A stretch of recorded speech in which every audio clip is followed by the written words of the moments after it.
Bougez pas la tête. Hop, merci. Quel est le point commun entre Simone Gabé, 70 ans, Liliane Chéhen, 68 ans, Maintenant, pouvez-vous m'appeler le mot monde à l'envers? et Philippe Boirel, 68 ans? E-D-N-O-M. Donc la prochaine séquence va durer également 5 minutes. Ils sont cobayes pour l'étude sur le bien vieillir, la Silver Santé Study. Alors, donc c'est un petit jeu de mémoire. Une immense étude européenne pilotée par l'INSERM depuis le centre Cicéron à Caen. 135 seniors ont été choisis pour 18 mois d'études, en 3 vagues.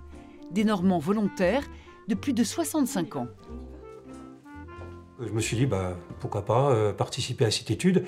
Et c'est vraiment, au départ, c'était dans l'esprit de collaborer avec les chercheurs. Parce qu'effectivement, on vieillit, on voit des gens autour de nous qui ont des troubles de la mémoire graves, pathologiques. Ça fait très très peur. On a aussi peur de tomber dans cette maladie-là. On avait fait des études qui montraient que le degré d'activité qu'on a, d'interaction sociale, mais aussi d'activité physique ou cognitive, était associé à une meilleure préservation du cerveau. Et puis il y avait aussi des études qui suggéraient que peut-être la méditation pouvait être aussi un facteur positif pour notre bien vieillir. Mais il n'y avait pas d'études vraiment contrôlées, longitudinales, où les gens sont répartis au hasard.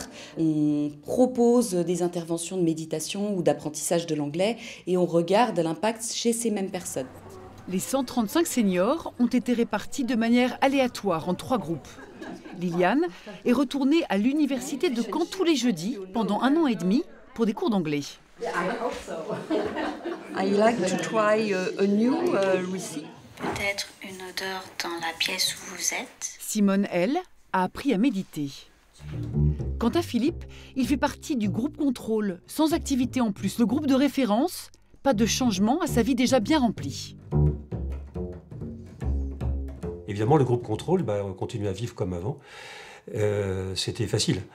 Mais j'étais prêt à faire des efforts et à modifier mon emploi du temps pour participer à l'un des groupes. L'emploi du temps de ces seniors volontaires a été rythmé durant 18 mois par une série d'examens. Au départ de l'étude, 9 mois plus tard et à la fin. Prise de sang, tests et questionnaires, polysomnographie ou encore IRM, ils ont appris à jongler avec ces rendez-vous.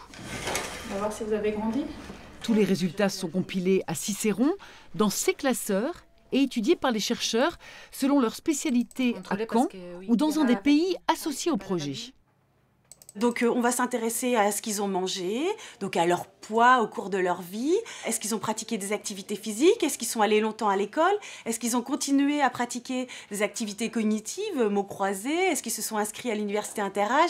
Enfin, on va essayer de vraiment balayer tout ce qui, dans leur style de vie, dans leur mode de vie, peut avoir un impact. Et puis également, on va s'intéresser à la génétique et à l'épigénétique. L'épigénétique, c'est l'impact de l'environnement sur cette génétique, en fait. Et donc, on va essayer de voir si la méditation et ou l'apprentissage d'une langue étrangère, donc c'est ce qu'on appelle l'environnement, peut aussi avoir un impact, y compris au niveau de la génétique et de l'épigénétique.